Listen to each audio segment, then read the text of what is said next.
மாநில அரசின் மசோதாக்களுக்கு ஒப்புதல் அளிக்க கெடு விதித்ததை எதிர்த்து குடியரசுத் தலைவர் கேள்வி எழுப்பிய வழக்கில் இன்று உச்சநீதிமன்றம் தீர்ப்பளிக்கிறது. மத்திய மாநில அரசுகளின் வரம்புகள் குறித்த வாதங்கள் நிறைவடைந்த நிலையில் இன்று வெளியாக உள்ள தீர்ப்புக்கு எதிர்பார்ப்பு அதிகரித்துள்ளது. கோவையில் பிரதமர் மோடி தலைமையில் தென்னிந்திய இயற்கை வேளாண் மாநாடு நடைபெற்றது. மாநாட்டில் 18,000 கோடி ரூபாய் PM கிசான் நிதி உதவித்தொகையை பிரதமர் விடுவித்தார். கோவை மண்ணின் மைந்தர் நாட்டின் துணை ஜனாதிபதியாக வழிகாட்டி வருவதாக பிரதமர் மோடி பெருமிதம் தெரிவித்தார். கோவையில் நடைபெற்ற வேளாண் மாநாட்டில் வரவேற்பை பார்க்கும்போது பீகாரின் காற்று தமிழகத்திலும் வீசுகிறதோ என தோன்றுகிறது என்றும் கூறினார். கோவையில் வரவேற்பு எப்போதும் போல் சிறப்பாக இருந்ததாக பிரதமர் மோடி நெகிழ்ச்சி தெரிவித்துள்ளார். துடிப்பான கோவை மக்களின் அன்பும் வாழ்த்துக்களும் எப்போதும் என் இதயத்திற்கு நெருக்கமாக இருக்கும் என தமிழில் பதிவிட்டுள்ளார்.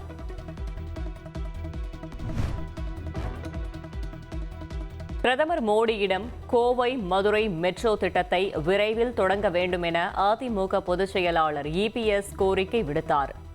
கோவை ராமேஸ்வரம் ரயில் போக்குவரத்து, GST குறைப்பு உட்பட 9 கோரிக்கைகள் அடங்கிய மனுவை வழங்கினார். கோவை மதுரை மெட்ரோ திட்டங்கள் நிராகரிக்கப்பட்டதை கண்டித்து திமுக கூட்டணி போராட்டம் அறிவித்துள்ளது. கோவையில் இன்று காலை 10 மணிக்கும் நாளை மதுரையிலும் ஆர்ப்பாட்டம் நடைபெறும் என்றும் கூறியுள்ளது. கோவை மதுரை மெட்ரோ ரயில் திட்டத்தில் முதலமைச்சர் MK ஸ்டாலின் அரசியல் செய்வதாக நயினார் நாகேந்திரன் குற்றம் சாட்டியுள்ளார். தமிழ்நாடு அரசின் மெட்ரோ அறிக்கையில் பல தவறுகள் இருப்பதாகவும் X தளத்தில் குறிப்பிட்டுள்ளார். 20 லட்சத்திற்கும் அதிகமான மக்கள் தொகை உள்ள நகரங்களில் மெட்ரோ திட்டத்தை அமல்படுத்த வேண்டும் என்பது கொள்கை.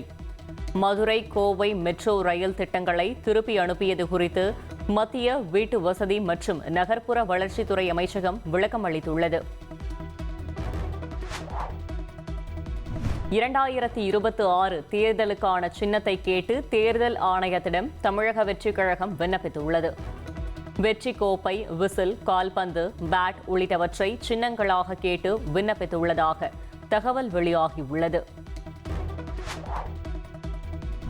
தமிழகத்தில் 7,34,000 விவசாயிகள் சம்பா நெற்பயிர் காப்பீடு செய்துள்ளனர். வரும் 30ஆம் தேதி கடைசி நாள் என்பதால் காப்பீடு செய்யாத விவசாயிகள் விரைந்து பயன்பெறுமாறு வேளாண் துறை அமைச்சர் கேட்டுக் கொண்டுள்ளார். ராமநாதபுரம் மாவட்டம் சேரங்கோட்டையில் ஒருதலை காதல் பிரச்சனையில் +2 மாணவி படுகொலை செய்யப்பட்ட சம்பவம். கொலையாளி முனிராஜுக்கு 15 நாள் நீதிமன்ற காவல் வழங்கி ராமேஸ்வரம் நீதிமன்றம் உத்தரவிட்டுள்ளது.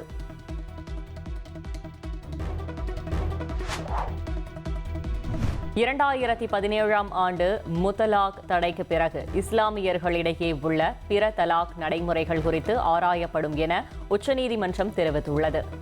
வழக்கறிஞர் அனுப்பிய தலாக் மூலம் கணவன் தன்னை விவாகரத்து செய்ததாக பெண் தொடர்ந்த வழக்கில் உச்சநீதிமன்றம் உறுதியளித்துள்ளது.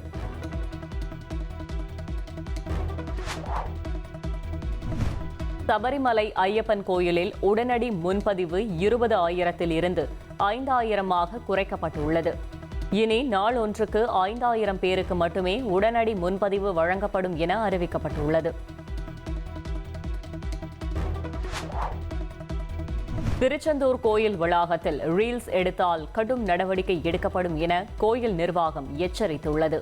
அண்மையில் பெண் ஒருவர் ரீல்ஸ் எடுத்து வீடியோ வெளியிட்ட நிலையில் அறிவிக்கப்பட்டுள்ளது. உத்தரப்பிரதேசம் லக்னோ ஆக்ரா தேசிய நெடுஞ்சாலையில் ஆம்னி பேருந்து கவிழ்ந்து விபத்திற்குள்ளானதில் 40 பேர் காயமடைந்தனர். வளைவில் திரும்பும் போது கட்டுப்பாட்டை இழந்து பேருந்து விபத்திற்குள்ளான நிலையில் காயமடைந்தவர்கள் அனைவரும் மருத்துவமனையில் அனுமதிக்கப்பட்டுள்ளனர். லூபெக்ஸ் எனப்படும் சந்திரயான் 5 திட்டம் சந்திர ஆய்வுக்கான மூலோபாய விண்வெளி ஒத்துழைப்பின் அடுத்த கட்டம் என ஜப்பானின் விண்வெளி நிறுவன தலைவர் சகு சுனேட்டா தெரிவித்துள்ளார். ஜப்பானுக்கு இஸ்ரோ தரையிறங்கும் லேண்டரை வழங்கும் நிலையில் சந்திரனின் தென்துருவ பகுதியில் நீர் மற்றும் பனியை ஆராயும் ரோபோவை ஜப்பான் வழங்க உள்ளதாகவும் கூறியுள்ளார். தந்தி டிவியை உங்கள் கேபிள் டிவி ஆபரேட்டரிடம் இலவசமாக கேட்டு பெறுங்கள்.